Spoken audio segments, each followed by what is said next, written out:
Dobrý den, dámy a pánové. Předvánoční čas, takže je tady s náma Mikuláš, Ježíšek, všichni jsou tady, koukají. Ty, co nemůžou koukat, tak koukají samozřejmě přes livestream. Já vás vítám u posledního livestreamu tohoto roku. Mé jméno je Petr, kdybyste to nezaregistrovali. Vy, co sledujete pravidelně, tak se určitě koukejte na Silvestra, bude tam pro vás malý překvapení, takže myslím si, že se vám to bude líbit. Viděl jsem to, brečel jsem smíchy, takže předpokládám, že vy budete brečet taky. A o čem to dneska bude? Dneska to bude zejména o ochraně dýchacích cest. Minule jsme shrnuli témata, jako je ochrana zraku, ochrana sluchu. Budeme určitě v příštím roce mluvit o ochraně hlavy. A teď se budeme bavit o ochraně dýchacích cest. Na začátku, proč si chránit dýchací cesty?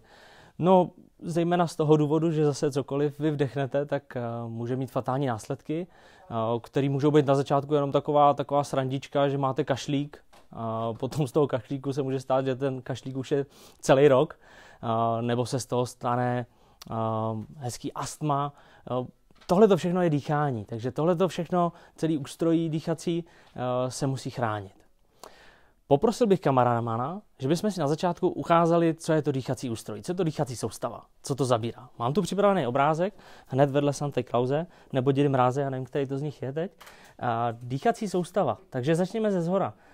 To, co dýcháme, tak nám vstupuje nosem nebo pusou.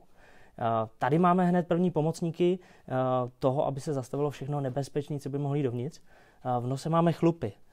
Chlapy víc, ženský míň, ale každopádně ty chlupy mají funkci, aby zastavili ty nebezpečné látky, které by se mohly dostat dovnitř. Když už to nezastaví oni, tak se to dostane do toho krku a v tom krku opět jsou ochranáři a to je v tom hrtanu, kdy vy zase to nebezpečný ještě můžete furt dostat ven a vykašlat.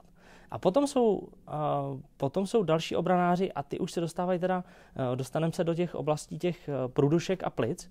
A v plicích opět jsou pomocníci, kteří to tlačí nahoru a opět přes tu průdušnici do toho hrtanu, aby jsme to dostali ven. Takže teď víte, jak vypadá dýchací soustava. A to, co je nebezpečný, tak to většinou je těžký identifikovat, protože to většinou není vidět. To, co je vidět, tak si dokážete představit prach. Na stavbě se práší, někdo přehazuje písek, nebo je tam prašno, projede velký nákladní auto, je tam prach, to je vidět. Je to nebezpečný? Ano je, ale je to veliký, jsou to velké částice. Ty se vám zastaví právě v tom nose, nebo je vykašlete. Ale pak tu máme částice, které jsou menší. Řekněme, že lidský oko dokáže identifikovat lidský vlas. To je ta velikost částice kolem těch 7-8 mikronů.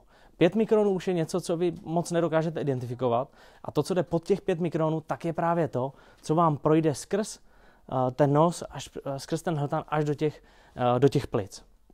A to se velmi těžce dostává z těch plic ven.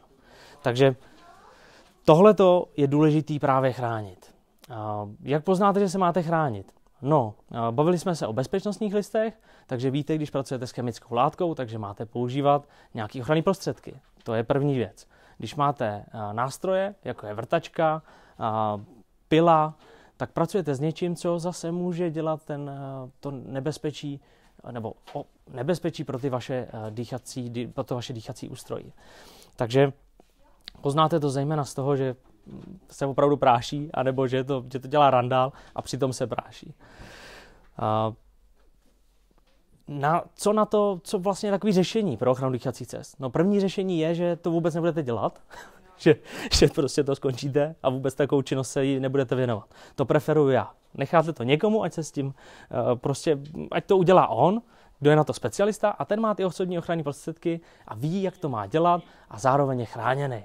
Takže tam to funguje. Takže to je první rada. Nechte to na někém jiném. Úplně ideální. To preferuju. Dejte tomu tak 80%.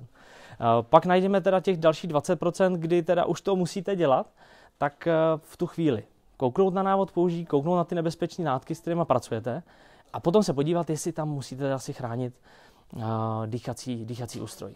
Pokud to tak je, tak se vám nabízí široké množství produktů, který na to můžete použít. Poprosil bych zase kameramana, jestli by se za mnou mohl zastavit. To první, co vám ukážu, tak to je produkt, který vám jenom ukážu a na ten prosím vás zapomeňte. Někdo tomu říká rouška, I můj kolega to tam napsal, že jako rouška může sloužit k ochraně dýchacích cest. No, nemůže. Rouška slouží k tomu, když si představíte doktora na operačním sále, tak on má nějakou podobnou roušku přes obličej. Ale ta rouška nechrání jeho před tím, co vy mu můžete přenést, ale on chrání hlavně vás, když vás operuje, vás otevře a on si vezme tu roušku, aby právě vás nenakazil. To je jediná funkce té roušky. Takže to není ochrana dýchacích cest, to je ochrana toho někoho proti vám. Takže na to zapomeňte, to je rouška, ale už víte, proč to není dobrý. Takže to zahazuju. Pojďme se podívat na další produkt. Další produkt je respirátor. Respirátor pouze a jenom slouží k ochraně dýchacích cest proti prachu. Jenom prach, nic jiného. Zapomeňte prosím na chemické látky. Respirátor rovná se prach. Nic víc. Takže respirátor. Když jdeme k chemickým látkám, tak na chemické látky už potřebujete polmasku a k tomu vyměnitelné filtry. Tady v tom případě vám teda neukazuju chemické filtry, ale prachový, ale můžete je vyměnit za ty chemický. Takže zase, s čím pracujete, s jakou látkou, bezpečnostní list, je tam napsáno, jaký filtr, vezmete polmasku a máte řešení. Pokud je látka víc nebezpečná, tak se dostáváme už k tomu, že potřebujete nejenom si chránit teda dýchací ústrojí, ale chránit si i zrak, protože ty chemické látky procházejí i skrz oční sliznici do těla, takže je to nebezpečný. Takže celobličová maska a k tomu opět vhodný filtry, v tomto případě chemický filtry i s prachovými dohromady, abyste měli ideální ochranu dýchacích cest. A potom je tu ještě jedno řešení, a to je, řekněme, to nejvíc, co můžete v podstatě ochránit dýchacích cest mít, a jsou to filtroventilační jednotky. Filtroventilační jednotky jsou zejména jednoduchý v tom, že vy si to dáte za opasek, hodíte si to přes hlavu a ona vám vlastně filtruje všechno, co by mohlo být nebezpečný. Takže ona pracuje za vás. Takže to je, řekněme, ta nejvyšší ochrana, kterou můžete mít. Potom jsou ještě jednotky s přívodem vzduchu, kde zase máte tady takový ventil, máte přívod hadice a máte někde ventilátor, který vám vlastně vsune do té hadice čistý vzduch a ten vám jde potom do nějaký náhlavního dílu. Takže proč si chránit dýchací cesty, jsme řekli, co byste mohli na to použít, to jsme si taky řekli, a co by ještě mohlo být pro vás zajímavý.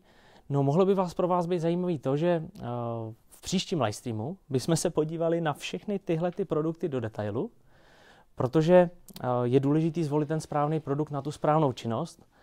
Včera jsem viděl perfektní video, kde Zdeněk Izer mluvil o tom, že když jedete autem, tak taky v zimě nejezdíte na letňákách a zase v létě nejezdíte na zimňákách. Tak tady je to úplně stejný. Na prach roušku zapomeňte a na chemické látky zapomeňte na respirátor. Takže je to něco podobného. Takže příště bychom si opravdu probrali jednotlivé produkty dopodrobna.